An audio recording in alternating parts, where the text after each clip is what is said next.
नमस्कार, मी पूर्वी भावे. 0 आवरमध्ये आपलं स्वागत. आज आहे 4 डिसेंबर आणि काही दिवसांपूर्वी 2 डिसेंबर पर्यंत मला महायुती टिकवायची आहे असं भाजपचे प्रदेशाध्यक्ष रवींद्र चव्हाण म्हणाले होते. ते तुम्हाला आठवतच असेल. ती डेडलाईन संपून 48 तासही होत नाहीत तेवढ्यातच त्यांच्या वक्तव्याचा खरा अर्थ दिसू लागलाय आणि शिवसेनेला तो समजूही लागलाय.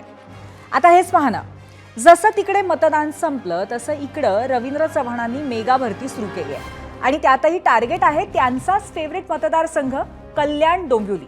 इथले शिवसैनिक फोडले जात आहेत, पैशांचा आमिष दाखवून नेते कार्यकर्ते भाजपमध्ये घेतले जात आहेत अशी भूमिका घेत शिवसेनेनं आधीच एकदा आक्रमकता दाखवलेली होती.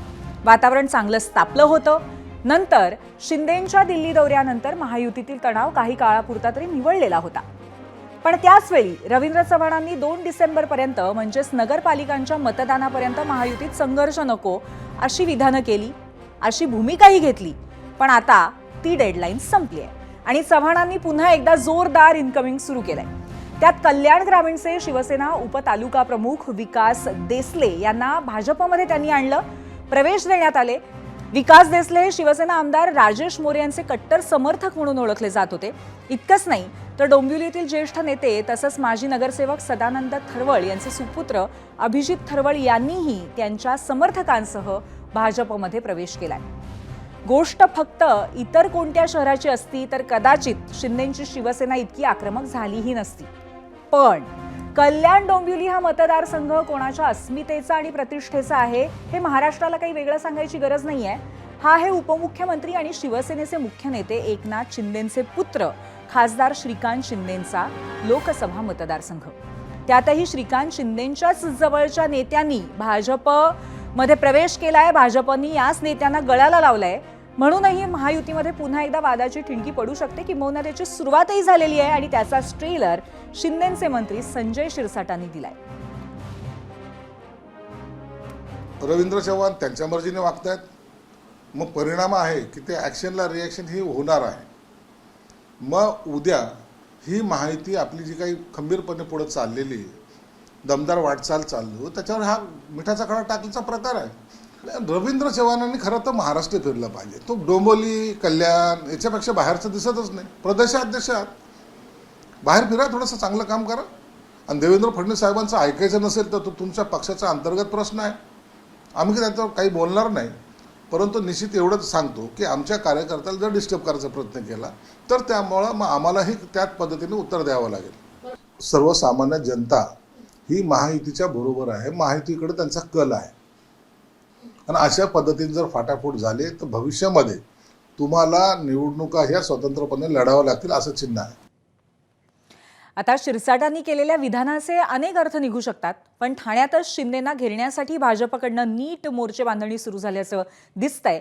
जसं की भाजपनं नवी मुंबईमध्ये गणेश नाईकांना बळ दिलं, पालघरचा पालकमंत्री केलं आणि हेच गणेश नाईक ठाण्यातच आपला जनता दरबार भरवतात. तिकडे वसईमध्ये बहुजन विकास आघाडीच्या बड्या नेत्यांना पक्षात घेत तिथंही शिंदेंची कोंडी सुरू केलेली आहे. आणि उरलं होतं कल्याण डोंबिवली, इथेही भाजपकडनं ज्या पद्धतीने भरती सुरू आहे ते पाहून कोणत्याही वेगळ्या विश्लेषकाची गरज नाहीये. कशा पद्धतीने कोंडी होतीये हे स्पष्ट दिसतंय आणि याच विषयावरती आजचा आपला प्रश्न आहे, तो पाहण्यासाठी जाऊयात पोल सेंटरला. आजचा आमचा प्रश्न आहे, शिवसैनिकांना भाजप प्रवेश देण्यावरनं शिंदेंचे नेते आक्रमक, महायुतीतील संघर्षाचा फटका कुणाला अधिक बसेल असं तुम्हाला वाटतं? 4 पर्याय आहेत, शिवसेना भाजप, दोन्ही पक्षांना आणि दोघांनाही नाही. अजूनही तुम्ही तुमचं मत नोंदवू शकता. आमचा प्रश्न लाईव्ह आहे. मी तुम्हाला आत्ताच म्हटलं की शिंदेंना ठाण्यातच घेण्याचा प्रयत्न भाजपकडनं सुरू झालाय. त्याचंच आणखीन एक उदाहरण म्हणजे वसईतलं आहे. इथे रवींद्र चव्हाणांच्याच उपस्थितीमध्ये बहुजन विकास आघाडीच्या 6 माजी नगरसेवकांसह काँग्रेसच्या स्थानिक नेत्यांचाही प्रवेश झालाय. इथल्या बड्या नेत्यांना पक्षात घेत किंबहुना भाजपने शिवसेनेसमोर आव्हान उभं केलंय. आणि सगळ्यात महत्त्वाचं, याच पक्षप्रवेशाच्या वेळी रवींद्र चव्हाणांनी केलेलं एक आवाहन ते आधी पाहूयात. सर्वात जास्त लोकसंख्या असलेला जो परिसर ज्याला म्हणतात तो वसई, विरार, नालासोपारा हा सगळा भाग आहे. त्यामुळे इथल्या असणाऱ्या नागरी सुविधा ज्या आहेत किंवा त्याच्यावरती जो पडलेला मोठ्या प्रमाणामध्ये जो ताण हा जर दूर करायचा असेल तर काय करावं लागेल, तर त्यासाठी महानगरपालिका जी आहे योग्य व्यक्तींच्या हातात, योग्य विचारांच्या हातात जाणं हे अत्यंत गरजेचं आहे. जसा लोकसभेला विचार केला, विधानसभांमध्ये जसा विचार केला, तसाच विचार एकदा देवेंद्रजींच्या हातामध्ये दत्तक म्हणून ही महानगरपालिका देते. तर इकडे रवींद्र चव्हाणांनी आपला गड मजबूत करायला सुरुवात केली आहे, तर तिकडे शिवसेना मात्र अजूनही ठाणे जिल्हा आपलाच गड आहे असं आक्रमकपणे सांगतेय. पाहूया. बघा, ह्या फक्त बातम्या आहे, कपोकल्पित बातम्या आहे. काही लोक आर्थिक गोष्टींचा विचार करून इकडनं तिकडे पक्षबदल हे करत असतात, परंतु शेवटी ठाणे जिल्ह्याचा इतिहास आहे. मुख्यमंत्री म्हणून काम करत असताना एकनाथ शिंदे साहेबांनी जो काही या जिल्ह्याचा विकास केलेला आहे आणि आज उपमुख्यमंत्री असताना ते ज्या पद्धतीनं सर्वसामान्य शिवसैनिकांनी सर्वसामान्य जनतेला न्याय देण्याचा प्रयत्न करतायत, हा जिल्हा जो आहे तो आधी धर्मवीर आनंद दिघे साहेबांचा बालेकिल्ला होता, तो आता एकनाथ शिंदे साहेबांचा बालेकिल्ला आहे. कोणी कितीही इकडनं तिकडे उड्या मारल्या तरी एकनाथ शिंदे साहेबांना आणि आम्ही शिवसेनेला काही फरक पडणार नाही. या सर्व महापालिकांवर शिवसेनेचा भगवा फडकल्याशिवाय राहणार नाही. तर परिवहन मंत्र्यांच्या मते तरी ठाणे शिंदेंचाच किल्ला आहे. मात्र असं असलं तरीही कल्याण डोंबिवलीमध्ये भाजपनं ज्या पद्धतीनं शिवसेनेला खिंडार पाडलेलं आहे ते काही इतक्यात भरून निघेल असं वाटत नाहीये. आता हे पहा ना, 15 दिवसांपूर्वी शिवसेनेत असलेले दीपेश म्हात्रे आता भाजपचे पदाधिकारी बनलेत. त्यांनी तर थेट महापौर आमचाच असेल असं म्हणत अबकी बार 72 पार असा नाराही दिलाय. ते आधी पाहूयात. संपूर्ण राज्यात एकीकडे युतीचे वारे वाहत असताना कल्याण डोंबिवली मात्र अजूनही वादाच्या भोवऱ्यातच सापडलेला आहे. पुन्हा एकदा भाजपमध्ये काही शिंदे गटाच्या लोकांचे, तिकडच्या स्थानिक नेत्यांचे प्रवेश झाले आणि त्यावरून पुन्हा एकदा हा वाद उफाळून झाला. पुन्हा एकदा शिंदे गटाच्या, शिवसेनेच्या लोकांनी रवींद्र चव्हाण यांच्यावर थेट आरोप केलेले आहेत. आता या संदर्भात आपल्याशी बोलण्यासाठी आपल्याबरोबर भाजपचे दीपेश म्हात्रे आपल्याबरोबर आहेत. सर, काय सांगाल? तुमच्या प्रवेशाच्या नंतर जी मालिका सुरू झालेली आहे ती थांबत नाही आहे. त्यानंतर एक संधी जी आहे ती देखील झालेली होती. कुठे ना कुठे देवेंद्र फडणवीस आणि एकनाथ शिंदे आणि अमित शहा यांच्या भेटीगाठी झाल्या. त्यानंतर एक संधी झाली असं चित्र होतं, पण काल पुन्हा प्रवेश झाले. नेमकं काय चाललंय?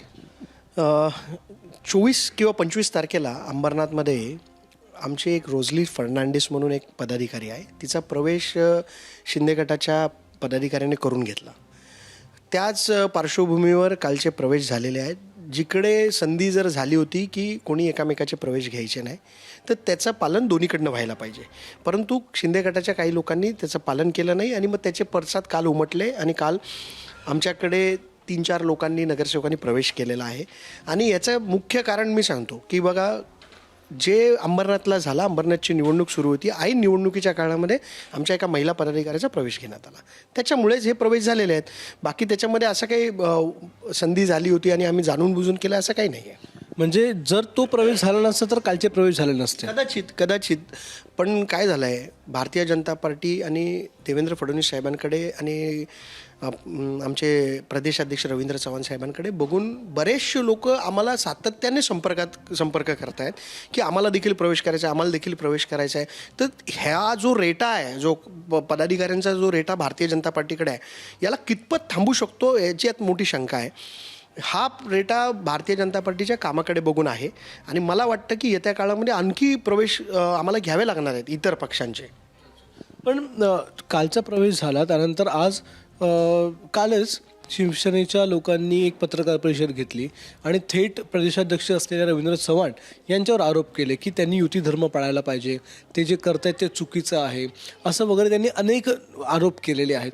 या आरोपांबद्दल तुम्हाला काय वाटतं? कारण की आरोप आधी देखील झाले होते, त्यानंतर मग कॅबिनेटवर बहिष्कार घातला गेला, त्याच्यानंतर संधी झाली होती आणि आता पुन्हा एकदा प्रवेश झालेले. मला असं वाटतं की आपण खूप छोटे कार्यकर्ते आहोत. रवींद्र चव्हाण साहेब प्रदेशाध्यक्ष आहेत आणि डोंबिवलीतल्या काही पदाधिकाऱ्यांनी जी पत्रकार परिषद घेतली, मला असं वाटतं की आपली उंची बघावी आणि मग आपण टीका करावी. आपण वरच्या नेत्यांवर टीका करणं टाळलं पाहिजे, कारण आपण महायुतीमध्ये काम करतोय. तर माझी सर्वांनाच विनंती आहे की त्यांनी आपण आपल्या वरिष्ठांवरती टीका करणं टाळलं पाहिजे. त्यांनी जर नंदू परब किंवा माझ्यावर टीका केली असती तर हे आम्ही मान्य केलं असतं, पण प्रदेशाध्यक्षांवर टीका करणं ह्याचा आम्ही निषेधच करतो. परंतु म्हणजे कृतीला प्रतिक्रिया होती आमच्याकडनं. त्यांनी जो प्रवेश घेतला त्याला ती प्रतिक्रिया होती. परंतु त्यांनी जर या सगळ्या गोष्टी थांबवल्या तर आमच्याकडनंही या गोष्टी थांबतील. आणि बघा, महायुतीमध्ये आपण सगळेच काम करतो आहे, तर ह्याची दखल जशी आम्ही घेतो आहे तशी समोरच्यांनी देखील घेतली पाहिजे. त्यांनी जर दखल घेतली तर हे सगळे प्रवेश थांबतील. मग तुमच्यापर्यंत म्हणजे ज्यावेळी गेल्यावेळी देवेंद्र फडणवीस यांनी देखील बाईट दिला होता की आम्ही आता याच्यापुढे होणार नाही, याची आम्ही दक्षता घेऊ, कुठे ना कुठे काळजी घेऊ, पण तुमच्यापर्यंत आदेश पोहोचले नाहीत का की असं असं करायचं नाही आहे, आता एकमेकांचे प्रवेश किंवा एकमेकांचे कार्यकर्ते फोडायचे नाहीत? नाही, फोडण्याचा विषयच नाही आहे. मी तुम्हाला सांगितलं तसं आहे की कार्यकर्त्यांचा रेटा इतका मोठ्या प्रमाणात आहे, नुसतं शिंदे गटातच नाही पण इतर मनसे असेल, UBT असेल, इतका मोठा रेटा भारतीय जनता पार्टीकडे आज आपल्याला पूर्ण महाराष्ट्रामध्ये दिसतो आहे. त्याच्याच पडसाद कल्याण डोंबिवलीत देखील उमटतात की अनेक लोक आमच्याकडे येण्यासाठी तयार आहेत. जर आम्ही त्यांना संधी दिली नाही तर उद्या ते दुसऱ्या पक्षात जातील.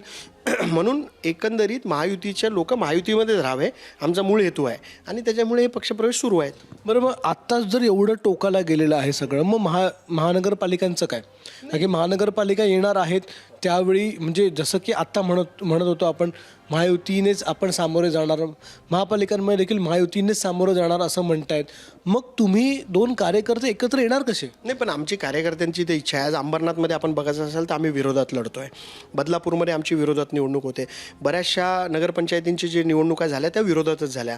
म्हणजे मैत्रीपूर्ण लढत झाली की आम्ही दोघं जरी केंद्रात राज्यात एकत्र सत्तेत असलो तरी आम्ही निवडणुका या लोकल बॉडीच्या निवडणुका आहेत, या कार्यकर्त्यांच्या निवडणुका आहेत, या आम्ही विरोधात लढलो आहे. आमची इच्छा आहे कार्यकर्त्यांची की या निवडणुका स्वबळावरच लढल्या गेल्या पाहिजे आणि कल्याण डोंबिवली महानगरपालिकेमध्ये देखील स्वबळावरच निवडणुका लढल्या पाहिजेत, तर कार्यकर्त्याला प्रत्येकाला संधी मिळेल. जर युतीमध्ये निवडणुका लढलो तर आमच्या कार्यकर्त्यांना संधी कशी मिळेल? त्याच्यामुळे आमची कार्यकर्त्यांची ती इच्छा आहे, नेत्यांची इच्छा आहे की युती व्हावी, पण आमची इच्छा आहे, आम्ही नेत्यांना विनंती करतो आहे की या निवडणुका स्वबळावरच झाल्या पाहिजे, याच्यासाठी आमचा आग्रह राहील. खूप मोठं वक्तव्य आहे. तुम्ही हे सगळं करत असताना आपण वरिष्ठांशी चर्चा केलेली आहे का? कारण स्वबळावर लढणं हा वरिष्ठ पातळीवरचा निर्णय आहे, पण तुम्ही बोलताय तर आधी काही चर्चा झाली आहे का? तुम्हाला असे काही आदेश आहेत का? नाही, आमचे काय रवींद्र चव्हाण साहेबांनी आम्हाला कोणतेही आदेश दिले नाही, परंतु कार्यकर्त्यांची इच्छा आहे की निवडणुका स्वबळावर व्हायला पाहिजे. जशा अंबरनाथ बदलापूरमध्ये झाल्या, तशाच महाराष्ट्रामध्ये झाल्या, तशाच निवडणुका स्वबळावर जर झाल्या आणि नंतर निवडणुकीनंतर बघूया काय करायचं, पण आज कार्यकर्त्यांना संधी मिळावी. गेल्या 10 वर्ष निवडणुका झालेल्या नाही. प्रत्येक कार्यकर्ता गेल्या कोविडमध्ये असेल, गेल्या 5 वर्षांमध्ये असेल, प्रचंड कामं केलेली आहेत लोकांनी आणि कुठेतरी कार्यकर्त्याचं कुठेतरी मरण होईल याच्यामध्ये. आणि म्हणून आमची विनंती आहे की भारतीय जनता पार्टी यांनी तरी महापालिकेच्या निवडणुका या कल्याण डोंबिवलीत तरी स्वबळावर लढल्या पाहिजे. आणि आम्ही नेत्यांना विनंती करतो आहे, नेत्यांचं म्हणणं आहे की युती व्हायला पाहिजे किंवा कारण महाराष्ट्रात युती आहे, पण आमची रिक्वेस्ट आहे की युती करू नये आणि स्वबळावर निवडणुका व्हायला. महापौर भाजपचा बसेल जर स्वबळावर निवडणूक लढलात तर? एवढी ताकद आहे? 100% महापौर भारतीय जनता पार्टीचा बसेल. आज जसं महाराष्ट्रात देवेंद्र फडणवीस साहेब आहेत, त्यानंतर रवींद्र चव्हाण साहेब ज्या पद्धतीने काम करत आहेत, मी तुम्हाला 100% सांगतो की 72च्या वरती नगरसेवक कल्याण डोंबिवली महानगरपालिकेत भारतीय जनता पार्टीचे निवडून येतील आणि भारतीय जनता पार्टीचा महापौर या कल्याण डोंबिवलीच्या खुर्चीवर बसेल असं मला वाटतं. तर भाजपमध्ये नुकत्याच प्रवेश केलेल्या दीपेश म्हात्रेंनी एक मोठा गौप्यस्फोट केलेला आहे. त्यांचं असं म्हणणं आहे की स्वबळावरतीच कल्याण डोंबिवली महापालिकेची लढत लढवावी असं भाजपच्या कार्यकर्त्यांचं म्हणणं आहे आणि महापौर सुद्धा भाजपचंच होणार असं त्यांचं म्हणणं आहे. त्याच्यावरती आपण चर्चा करणार आहोत. आपल्यासोबत आपले पाहुणे आहेत, पण त्याआधी आजच्या मुद्द्यावरनं लोकांच्या म्हणजे तुमच्या काय प्रतिक्रिया आल्यात आपण पाहूयात मीडिया सेंटरला. एक्सवरून शेख जब्बार म्हणतायत भाजपने पहिली शिवसेना फोडली, त्यातून दुसरी शिवसेना निर्माण केली आणि आता त्यांनीच केलेल्या शिवसेनेलाही स्वतःच फोडतायत. याला म्हणतात जशी करणी तशी भरणी. एक्सवरून पुढची प्रतिक्रिया आहे श्याम ठाणेदार यांची. महायुतीतील संघर्षाचा शिंदे सेनेलाच फटका बसेल. युट्यूबवरनं पुढची प्रतिक्रिया आपण माऊली यांची बघतोय. जैसे ज्याचे कर्म तैसे फळ देते रे ईश्वर.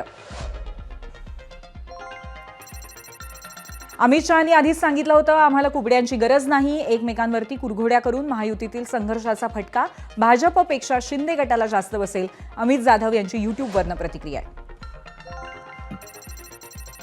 कुणालाही फटका बसणार नाही, कारण हे दोघांचंही विचारपूर्वक आखलेला डाव आहे, ज्यात विरोधक अलगत अडकतायत, ज्यातून ते गाफील राहतील आणि सत्ताधारी आपला डाव साधतील. आशिष यांची प्रतिक्रिया होती. फेसबुकवरची पुढची प्रतिक्रिया उल्हास यांची आहे. तू कर मारल्यासारखा आणि मी करतो रडल्यासारखा असा प्रकार चालू आहे. पुढची फेसबुकवरची प्रतिक्रिया आहे किरण वाटेकर यांची. काहीही झालं तरी शिंदेंनाच जास्त फटका बसलाय असं त्यांचं म्हणणं आहे.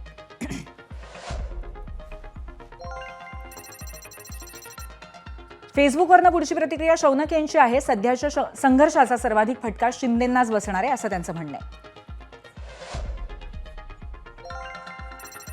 इंस्टाग्रामवरनं विवेक बेणके म्हणतायत खरं तर हे महाराष्ट्राला आणि देशाला माहीत आहे.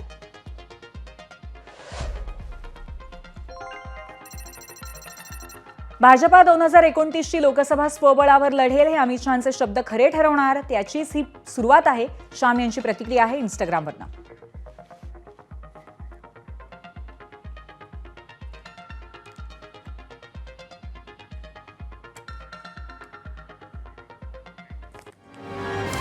आणि आता याच संपूर्ण विषयावरती आपण चर्चा करणार आहोत. जाऊयात गेस्ट सेंटरला. आपल्याबरोबर आज आपले पाहुणे उपस्थित आहेत. सुरुवातीला शिवसेना उद्धव बाळासाहेब ठाकरे पक्षाचे नेते अंबादास दानवे, त्यानंतर भाजपचे माध्यम प्रमुख नवनाथ बन, शिवसेना शिंदे पक्षाचे प्रवक्ते आहेत आपल्यासोबत राजू वाघमारे, आणि त्याचबरोबर विजय चोरमारे राजकीय विश्लेषक सुद्धा आज आपल्यासोबत आहेत. आणि या संपूर्ण परिस्थितीवरती आपण चर्चा करणार आहोत. सुरुवात करूया नवनाथ बन यांच्यापासनं. नवनाथजी, तुमचे आता पदाधिकारी तर स्पष्ट म्हणत होते की आमची अशी इच्छा आहे कार्यकर्त्यांची की कल्याण डोंबिवलीमध्ये स्वबळावरती, किंबहुना शक्य आहे तिथे स्वबळावरतीच निवडणूक लढवावी, आणि महापौर सुद्धा कल्याण डोंबिवलीला भाजपचाच होणार. मग आता पक्षाचंही हेच मत आहे का सगळीकडे? अजिबात नाही. प्रत्येक कार्यकर्त्याची इच्छा असते की आपल्याला जास्तीत जास्त जागा मिळाव्या, आपला महापौर बसावा, अशी कार्यकर्त्यांची इच्छा असते. ती शिवसेनेच्या कार्यकर्त्यांना विचारलं तरी त्यांची तीच प्रतिक्रिया असेल, किंवा अन्य कुठल्या पक्षाच्या कार्यकर्त्यांना विचारलं तरी त्यांची तीच प्रतिक्रिया असेल. परंतु आम्ही महाराष्ट्रामध्ये जास्तीत जास्त महायुती म्हणून लढू. मुख्यमंत्री आदरणीय देवेंद्रजी फडणवीस, एकनाथजी शिंदे, अजितदादा पवार हे तिघेही बसतील, आणि जास्तीत जास्त ठिकाणी महायुती म्हणून कसं लढता येईल यासाठीचाच प्रयत्न केला जाईल. आता कुठल्याही पक्षाच्या कार्यकर्त्यांना असं वाटणं स्वाभाविक आहे की आपल्या पक्षाला जास्त जागा मिळाव्या, आपल्या पक्षाचा महापौर बसावा, ही अपेक्षा प्रत्येक पक्षाची, म्हणजे भारतीय जनता पार्टीचा कार्यकर्ता असेल तर त्याला ते वाटणार, शिवसेनेचा शिवसैनिक असेल तर त्याला ते वाटणार. परंतु आपल्याला कल्पना आहे की राज्याचे तिन्ही नेते सक्षम आहेत. आदरणीय देवेंद्रजी, एकनाथजी शिंदे आणि अजितदादा पवार हे तिन्ही नेते योग्य सीट शेअरिंग करून महायुतीच्या जास्तीत जास्त जागा कशा येतील, महायुतीच्या जास्तीत जास्त महापालिका कशा येतील, आणि स्थानिक स्वराज्य संस्थांच्या निवडणुकीलाच महायुतीचाच कसा झेंडा फडकेल यासाठी आम्ही निश्चितपणे प्रयत्न करू. कुठेही महायुतीमध्ये स्थानिक पातळीवर थोड्या कुरबुरी असतात, दोन सख्खे भाऊ असतील तरी भांड्याला भांडं लागतं, परंतु इथे राज्यामध्ये कुठेही एकमेकांमध्ये भांडण नाही. आम्ही तिघही जण एकमेकांच्या सोबत आहोत, एकमेकांच्या हाताला हात धरून. म्हणजे पण सरकारला नवनाथजी, हा हात सुटतो की काय? अशी परिस्थिती जिथून निर्माण झाली त्या कल्याण डोंबिवली मधले दीपेश म्हात्रे मात्र म्हणतात की स्वबळावरती निवडणूक लढवणार आम्ही. तशी इच्छा आहे आमची. दीपेश म्हात्रे कार्यकर्ते आहेत, ते पदाधिकारी आहेत, साधे कार्यकर्ते आहेत. ते काय त्यांचं म्हणणं म्हणजे राज्यातल्या नेत्यांचं म्हणणं असं होत नाहीये. त्यांचं म्हणणं हे काय महाराष्ट्राच्या नेतृत्वाचं मत होत नाही. ते भारतीय जनता पार्टीचे कार्यकर्ते आहेत, आणि कार्यकर्त्यांची अपेक्षा असतेच की आपला पक्ष क्रमांक 1ला यावा, आपल्या पक्षाने स्वबळावर लढावा, आपल्या पक्षाचा महापौर व्हावा. त्यांची भूमिका कार्यकर्ता म्हणून योग्य आहे. बरोबर, त्यांची कार्यकर्ता म्हणून भूमिका आहे, मान्य आहे. परंतु कार्यकर्ता जेव्हा अशा पद्धतीने बोलतो तेव्हा महायुतीमध्ये कुठेतरी वितुष्ट येण्याची शक्यता असते. मग कार्यकर्त्याला तुम्ही समजावणार आहात का किंवा सांगणार आहात का? निश्चितपणे आम्ही कार्यकर्त्यांना समजून सांगू. ज्या ठिकाणी भारतीय जनता पार्टीची ताकद आहे तिथं युती झाली तर शिवसेनेला फायदा होईल. जिथं शिवसेनेची ताकद जास्ती आहे तिथं शिवसेनेचा आम्हाला उपयोग होईल. त्यामुळे आम्ही एकमेकांच्या समन्वयाने आणि अतिशय गुण्या गोविंदाने आहोत. ती कुठेही वाद निर्माण करण्याचा प्रयत्न नाही. आमचे तिन्ही नेते एकमेकांना सोबत घेऊन जाण्यामध्ये सक्षम आहेत. कार्यकर्ते आग्रह करतच असतात. दोन सख्खे भाऊ असते तरी मतभेद असतात, परंतु आमच्यामध्ये कुठेही मनभेद नाही. एकत्रित गुण्यागोविंदाने म्हणजे स्वबळावरती कुठेच नाही असं म्हणायचंय तुम्हाला? नाही, बऱ्याच ठिकाणी आम्ही महायुतीच करू. अगदी जिथं शक्य नाही तिथं आम्ही मैत्रीपूर्ण लढत करू. सोबळ नाही, मैत्रीपूर्ण लढत. बर, पण आताच्या या सगळ्या घटना किती मैत्रीपूर्ण आहेत? आता राजू वाघमारे यांच्याकडे आपण जाऊयात. राजू वाघमारेजी, ज्या घटना घडल्या आहेत गेल्या काही दिवसांमध्ये आणि खास करून काल आणि आजमध्ये, तुम्हाला काय वाटतंय? कारण फाटाफूट झाली तर भविष्यात त्यांना स्वतंत्र निवडणुका लढवाव्या लागतील असं आज संजय शिरसाट म्हणालेले आहेत. तुमची पक्षाची भूमिका काय आज? पक्षाची भूमिका नेहमी आमचे सर्वोच्च नेते आदरणीय एकनाथ शिंदे साहेबांनी सांगितलंय की महायुती म्हणून आपल्याला लढायचं आहे, तर पक्षाची भूमिका महायुती म्हणूनच असणार आहे. पण आता गेल्या 2 दिवसात जे काही घडलं, मला दुर्दैवाने असं म्हणजे मला विचारावं असं वाटतं नवनाथ बंद जे आहेत, की या महाराष्ट्रामध्ये अ, रवींद्र चव्हाण, आदरणीय रवींद्र चव्हाण जे तुमचे प्रदेशाध्यक्ष आहेत, त्यांची पोझिशन महायुतीचे नेते आदरणीय देवेंद्र फडणवीसांपेक्षा मोठी झालेली आहे का पक्षांतर्गत? कारण देवेंद्र फडणवीसांनी सांगूनही जर रवींद्र चव्हाण ऐकत नसतील, तर महाराष्ट्रात हा प्रश्न विचारला जातोय की आता रवींद्र चव्हाण हे देवेंद्र फडणवीसांपेक्षा मोठे झालेत का? नवनाथजी काय म्हणाल यावर? नाही, अजिबात नाही. रवींद्र चव्हाणांनी कुठलं चुकीचं पाऊल वाचलं कुठलेही नाही. म्हणजे कुठलेही पक्षाच्या विरोधात निर्णय किंवा महायुतीचा निर्णय होईल असा कुठलेही वक्तव्य गेल्या 2 दिवसात रवींद्र चव्हाणांनी केलं नाही. कुठलीही कृती देखील तशी केलेली नाही. त्यामुळे जे देवेंद्रजी फडणवीस भारतीय जनता पार्टीमध्ये सांगतात, महायुतीमध्ये सांगतात तेच होतं. त्याच्या पलीकडे भारतीय जनता पार्टी किंवा महायुतीमध्ये होत नाही. आपल्यालाही राजूजी कल्पना आहे की देवेंद्रजी असतील, एकनाथजी शिंदे असतील, अजितदादा पवार असतील, तिघेही अतिशय समन्वयानं काम करतात. काही ठिकाणी कार्यकर्ते आग्रह धरतात. एखादा कार्यकर्त्याचं वक्तव्य म्हणजे ते भारतीय जनता पार्टीचं वक्तव्य होत नाही. रवींद्र चव्हाण यांनी देखील गेल्या 2 दिवसामध्ये अशी कुठलीही बर कृती बर केली नाही की नवनाथजी ज्याच्यामध्ये नवनाथजी आपण पटकन राजूजींचं म्हणणं ऐकून घेऊया. मला पुढे जायचंय कारण राजूजी अगदी पटकन आपलं म्हणणं मांडा. नाही, नवनाथजी, प्रश्न असा आहे की देवेंद्र फडणवीस साहेबांनी स्पष्ट सांगितलं त्या दिवशी की एकमेकाचे कार्यकर्ते घ्यायचे नाहीत. आदरणीय एकनाथ शिंदे साहेबांनी पण तेच सांगितलं. पण असं झालं असताना दुसऱ्या कोणी प्रवेश दिला असता तर समजू शकतो. पण ज्यावेळी प्रदेशाध्यक्ष ते मंडळ ऐकून न ऐकल्यासारखं करतात हं. किंवा देवेंद्रजींच्या प्रश्नाला किंवा हं, त्यांच्या शब्दाला मान देत नाहीत, मग प्रश्न उपस्थित बरोबर आहे, होतो नक्कीच. की प्रदेशाध्यक्ष अशा पद्धतीने का देवेंद्रजींची त्यांची कृती position होतीये राजूजी, आणि त्याचबरोबर त्यांचे जेव्हा कार्यकर्ते सुद्धा बोलतात तेव्हा त्यांना कोणी थांबवत का नाही, हा सुद्धा मुद्दा आहे. आता मी अंबादास दानवे यांच्याकडे जाते आणि अंबादासजी, मला तुम्हाला असं विचारायचं हे सगळं चाललंय ते बघून तुमची प्रतिक्रिया काय, तुम्हाला काय वाटतंय? आमच्याकडे ग्रामीण भागात पाणी अडवा पाणी जिरवा अशा पद्धतीनं योजना सगळीकडे असते, जुनी आहे. आता ही भारतीय जनता पार्टी शिंदे सेनेची अडवते आणि शिंदे सेना भारतीय जनता पार्टीची जिरवते, असं सध्या चालू आहे. हे काही जरी कोणी काही म्हणत असलं तरी याची अडवा आणि याची जिरवा अशाच पद्धतीनं संपूर्ण महाराष्ट्रात या नगरपालिकेच्या निमित्तानं चित्र समोर आलेलं आहे. हे कोणी काही बोललं तर हे काही लपून राहिलेलं नाही आहे.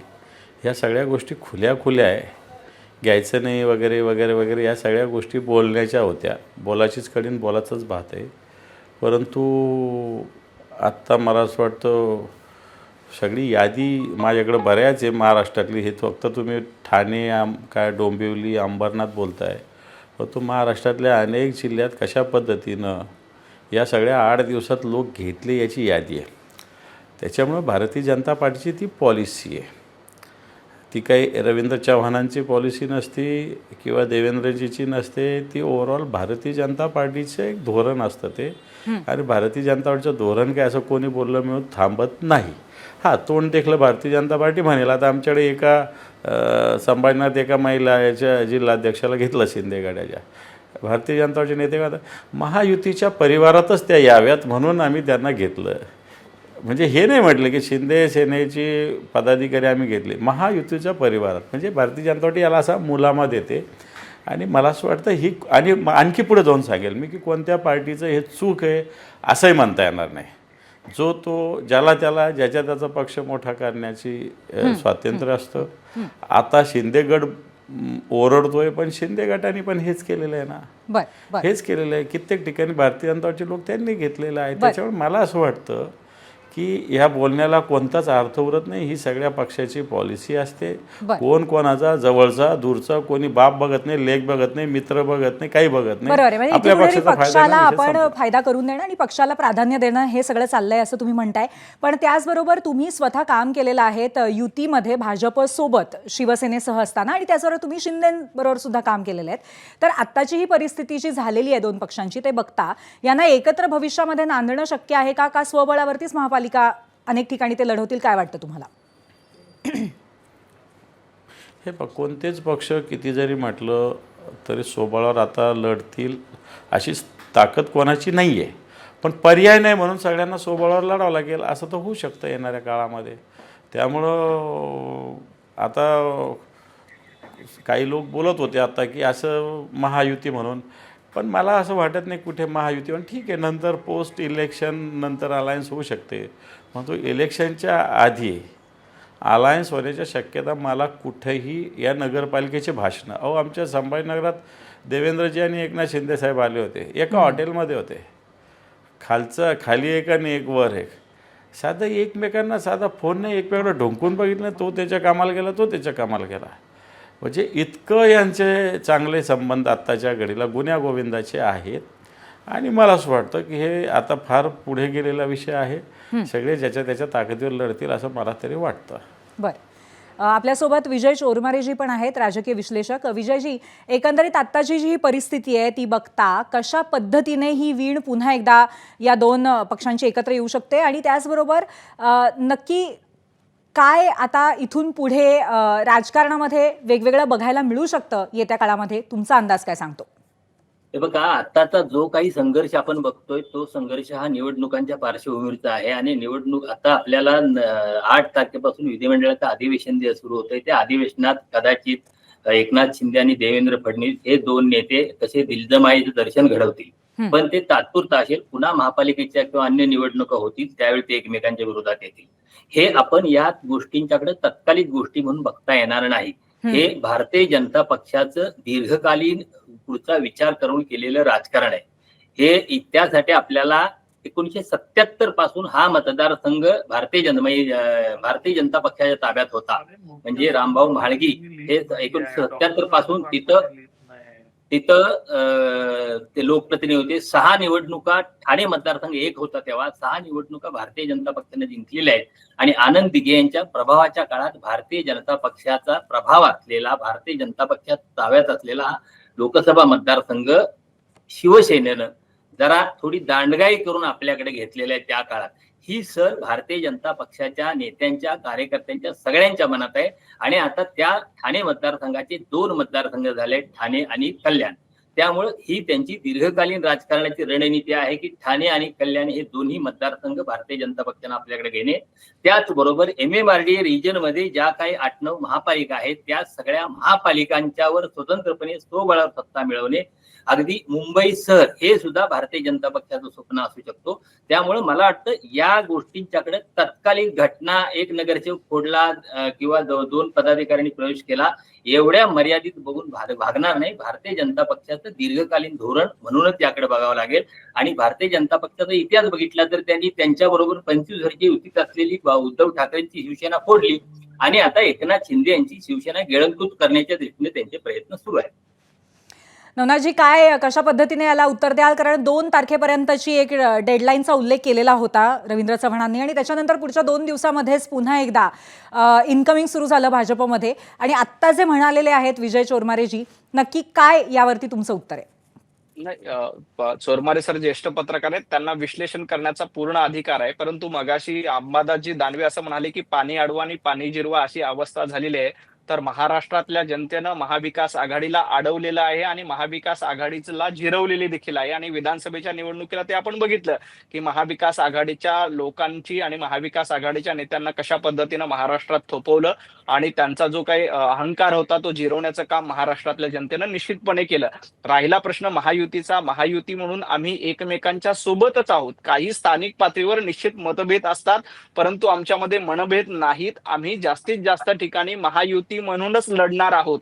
महायुती म्हणूनच सर्व महापालिकेवर महायुतीचा झेंडा फडकेल. नवनाथजी, तुम्ही म्हणताय खरं आज असं, पण आज राजू वाघमारे यांच्या सुरामध्ये मात्र तसं नाहीये. त्यांच्या सुरामध्ये तक्रार आहे आज बोलताना. नाही, तक्रार राजूजींच्या प्रश्नाला पण उत्तर देतो की उल्हासनगरमध्ये जेव्हा एकनाथजी शिंदे, देवेंद्रजी यांची बैठक झाली की एकमेकांचे कार्यकर्ते घ्यायचे नाही, त्याच्यानंतरही उल्हासनगरमध्ये स्थानिक पातळीवर एका कार्यकर्त्याला प्रवेश देण्यात आला. त्यानंतर कल्याण डोंबिवलीमध्ये देखील स्थानिक पातळीवर एका कार्यकर्ता जो शिवसेनेचा होता तो आमच्याकडे आला. रवींद्र चव्हाण यांच्या उपस्थितीमध्ये देखील तो प्रवेश झाला नाही. त्याच्यानंतर त्याने प्रवेश झाल्यानंतर रवींद्रजी चव्हाण यांची त्यांनी भेट घेतली. आता कल्याण डोंबिवलीतला एखादा कार्यकर्ता जर का भारतीय जनता पार्टीमध्ये येत असेल तर रवींद्र चव्हाणजी त्यांची भेट घेतात. त्याच्यामध्ये फार वावगं वाटण्याचं किंवा वाईट वाटण्याचं कारण नाही. तिथे एकमेकांची ताकद वाढली तर फायदा एकमेकांनाच होणार आहे. जेव्हा आपण युती म्हणून समजा कल्याण डोंबिवलीमध्ये एकत्र लढू तर तिथं कार्यकर्ते दुसऱ्या पक्षात जाण्यापेक्षा आपल्या महायुतीमध्ये ताटातलं वाटीत आणि असं तुम्ही वाटीतलं म्हणताय ताटात खरं, असेल. ताटातलं वाटीत वगैरे, पण ते काही राजूजींना पटतंय असं दिसत नाही. राजूजी काय म्हणाले याबद्दल? नाही, मला असं म्हणायचं आहे नवनाथजी, महाराष्ट्राला खरंच प्रश्न पडलाय की रवींद्र चव्हाण देवेंद्र फडणवीसांपेक्षा मोठे आहेत का? कारण अजिबात जर नाही, रवींद्र राजूजी, चव्हाण अजिबात भेटत असतील नाही. किंवा त्याच्यानंतर त्यांची स्टेटमेंट जात नसेल तर ते आपल्या महायुतीसाठी बरोबर नाही. आपण महायुती म्हणून ज्यावेळेस एकत्र लढतोय त्यावेळी आदरणीय प्रदेशाध्यक्ष साहेबांनी जरी भेटल्यानंतर तरी स्टेटमेंट द्यायला पाहिजे होती की हे मला मान्य नाही पण झालंय, ठीक आहे, पण तशी कुठची स्टेटमेंट आलेली नाही. त्याच्यामुळे महाराष्ट्रात गैरसमज पसरवायला सुरुवात झालेली आहे. तर मला वाटतं भाजपने त्याची काळजी घेतली पाहिजे. पण राजूजी, आताच्या आपण- परिस्थितीमध्ये राजूजी- तुम्हाला अशा पद्धतीच्या स्टेटमेंटची अपेक्षा आहे का? किंवा कुठेतरी मुख्यमंत्र्यांकडनं एक वचक नाहीये, म्हणजे त्यांच्या सांगण्या व्यतिरिक्त या सगळ्या गोष्टी होतात असं अजूनही तुम्हाला वाटतंय का राजूजी? कारण जर मुख्यमंत्री साहेबांनी पब्लिकली सांगितलं, असं काय करतायत, त्यांनी स्टेटमेंट दिली, इंटरनल नाही, पब्लिक स्टेटमेंट आहे ती. आमच्या साहेब आदरणीय एकनाथ शिंदे साहेबांनी पण पब्लिक स्टेटमेंट दिली. पण त्याच्यानंतर जर रवींद्र चव्हाणांसारखा मोठा नेता हे करत असेल तर आयदर रवींद्र चव्हाण देवेंद्र फडणवीसांना जुमानत नाहीत किंवा त्यांचं वजन त्यांच्यापेक्षा जास्त आहे. आता याच्यापेक्षा दुसरा अर्थ कुठचा निघतो? आम्हाला तर महायुती म्हणूनच लढायचंय, महायुती नाही, म्हणून लढायचंय. आम्हाला कोणाच्या विरोधात आम्ही स्टेटमेंट देत नाही.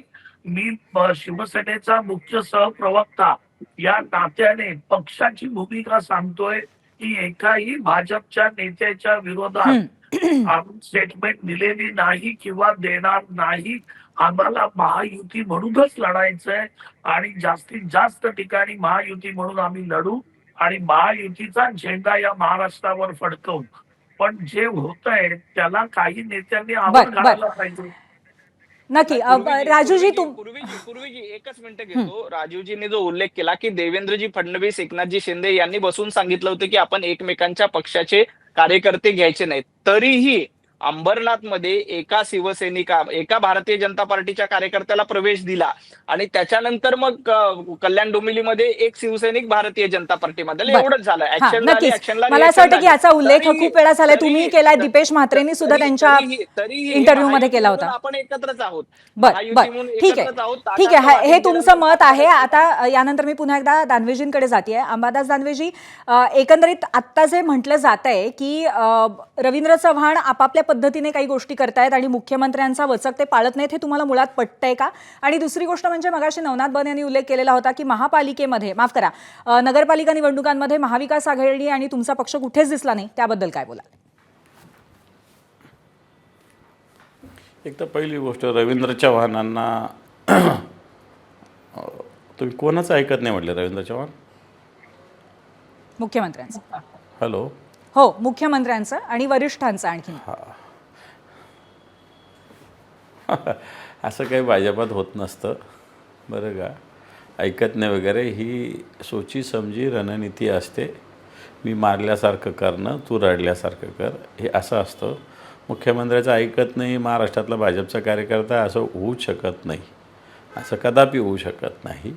त्याच्यामुळं तू मारल्यासारखं कर, मी रडल्यासारखं कर. मुख्यमंत्री सगळ्यांना गोड बोलतील आणि बाकी खालचे लोक जे करायचं ते करत बसतील, अशा पद्धतीनं ती नीती असते. आणि म्हणून मला असं वाटतं त्याच्यामुळं ऐकत नाही वगैरे हे म्हणणं धाडसच होईल, असं काही होत नाही. रवींद्र चव्हाण काही देवेंद्रजीचं ऐकत नाही असं बिलकुल पॉसिबलच नाही या गोष्टी. दानवेजी, कुठेतरी पडद्यामागनं सूत्र मुख्यमंत्री पण हलवतायत असं म्हणायचंय तुम्हाला? मी तुम्हाला सांगू का, मुख्यमंत्र्यांच्या हातात ही सूत्र भाजपात असतात का नसतात हा प्रश्न आहे. भारतीय जनता पार्टी एक रणनीती असते, ती सगळ्यांनी अंमलबजावणी करणे भारतीय जनता पार्टीच्या लोकांचं काम असतं, ते करतात. त्याच्यामुळे याच्यात मुख्यमंत्रीच असं करतात किंवा रवींद्र चव्हाण असं करतात असं मी मानत नाही. ही भारतीय जनता पार्टीची रणनीतीचाच एक भाग असतो आणि ते भारतीय जनता पार्टीचे कार्यकर्ते करतात असं मला मानायचं आहे. हं, हं. आणि त्याचबरोबर दुसरा जो मुद्दा होता की आता नगर परिषदांच्या निवडणुकांमध्ये कुठेच महाविकास आघाडी आणि त्याचबरोबर शिवसेना उद्धव बाळासाहेब ठाकरे पक्ष हा प्रामुख्याने प्रकर्षाने दिसला नाही असं नवनाथ बन म्हणाले होते. त्याला तुम्ही कसं उत्तर द्याल?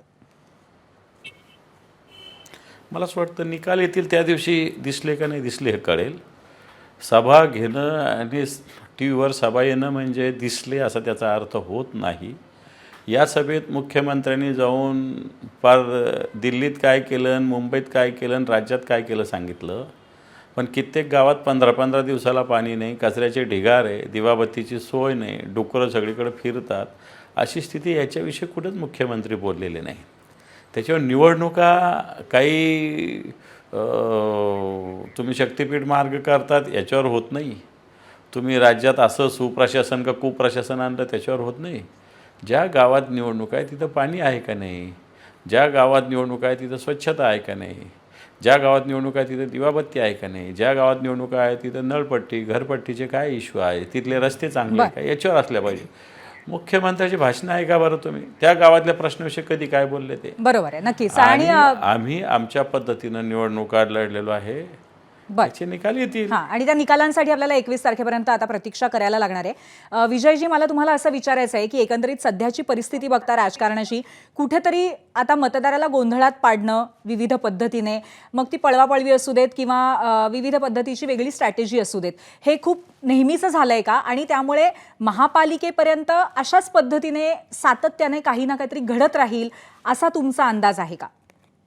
हे बघा, पहिली गोष्ट, या सगळ्या गोंधळाच्या संदर्भात आणखी एक गोष्टी मगाशी बोलायचं राहिलं की भारतीय जनता पक्ष आणि शिवसेना एकत्र होते तेव्हापासून त्यांची एक रणनीती 2014 पासून राहिली स्थानिक स्वराज्य संस्थांच्या बाबतीत की परस्परावर आपण एकमेकांच्यावर आरोप प्रत्यारोप करत राहायचं, जेणेकरून सगळे बाकीचे विरोधी पक्ष जे काय निवडणुकीचं मैदान असेल त्या मैदानात कुठंही दिसणार नाहीत. म्हणजे देवेंद्र फडणवीस आणि उद्धव ठाकरे हेच सतत राहतील, हेच सतत एकमेकांच्यावर आरोप प्रत्यारोप करत राहतील.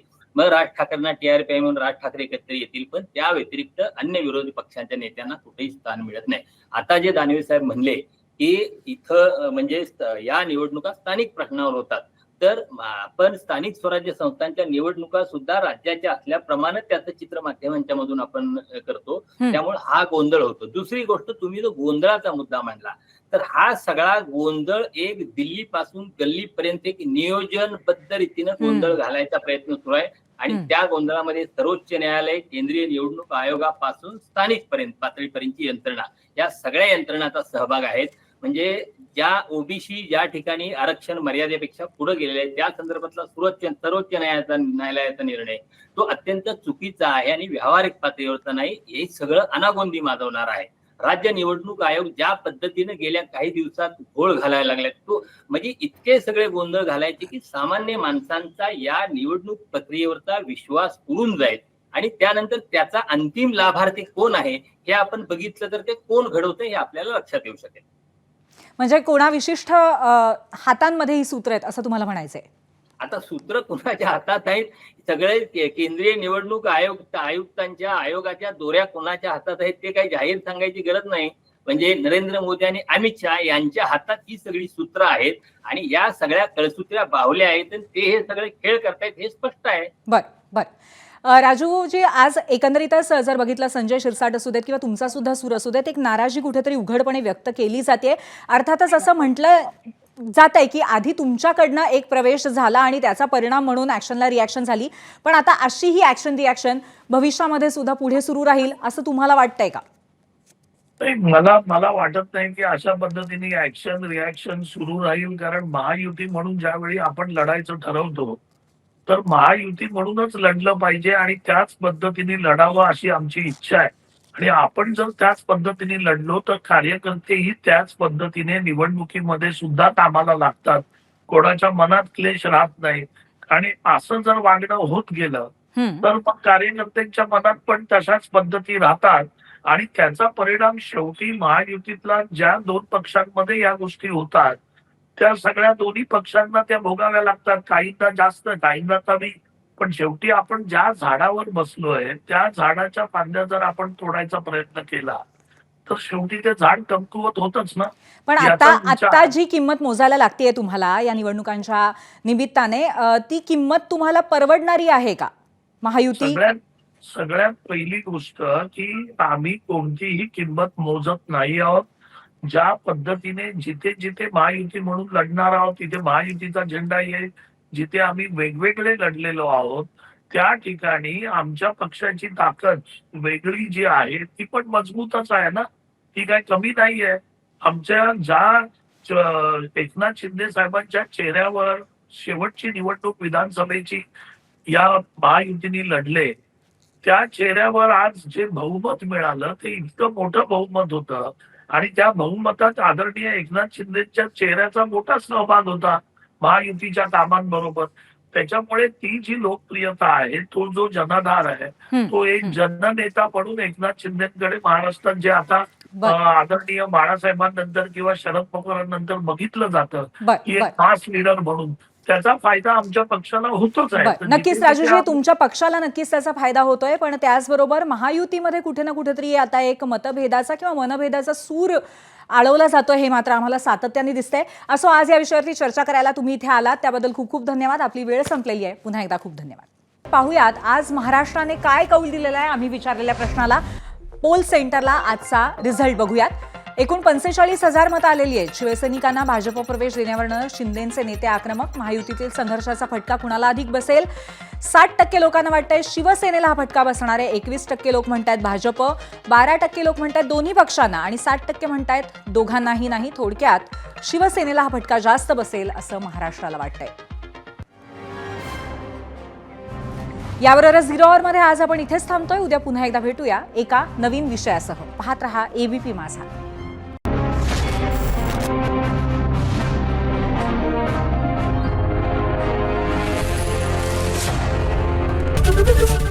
ABP माझा, उघडा डोळे बघा नीट.